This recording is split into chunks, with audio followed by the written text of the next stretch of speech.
Hello and welcome to episode 245 of the Daily Sales Message, where every single day I share a piece of simple and actionable advice that's designed to help you feel more confident and sell more stuff.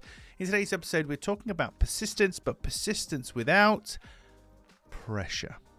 There's nothing wrong with being persistent and following people up and persisting after opportunities, as long as you're looking out for the right signs. There's all sorts of buyer signals and things to look for, and we cover those in other episodes of the Daily Sales Message.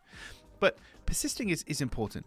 What you mustn't do is pressure people. So this is where aggression and things like that come into play. And people, I actually had one person on a TM say to me, very rude, and they said, James, you haven't responded to any of my messages. You could at least owe me the decency of a response. I was thinking, I actually don't.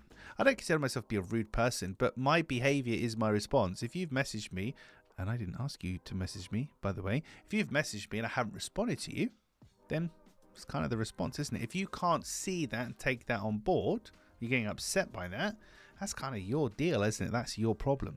So it's possible to persist with people, but it's the pressure that makes the difference. So the purpose of today's episode is just to warn you about that. And the pressure comes in when we're pretty much talking about obligation. We start to throw in time frames and things like that. So get back to me by this time, blah, blah, blah. Or why haven't you got back to me? Did you get my message? Blah, all this kind of nonsense. If you make your recipient of your message feel in any way obligated or under any kind of pressure to respond to you, from experience, it's not going to work. And you know it's true, because think about you when you've had messages from people and they've put pressure on you, and time pressure and all this kind of stuff, or obligation.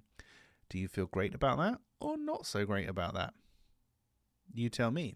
But for most people, they feel not so great about that. So the trick with following people up, maintaining contact with people, is to be persistent but do without pressure. And we replace pressure simply with creativity. We're looking for excuses and ways to interact with these people, but we must always lead with value and leave them better than when we found them. Following people up with a question mark or James question mark or, oh, you're rude, you haven't come back to me, or any of this kind of stuff, and particularly if there's any pressure or time pressure or obligation in there, it's just not going to work.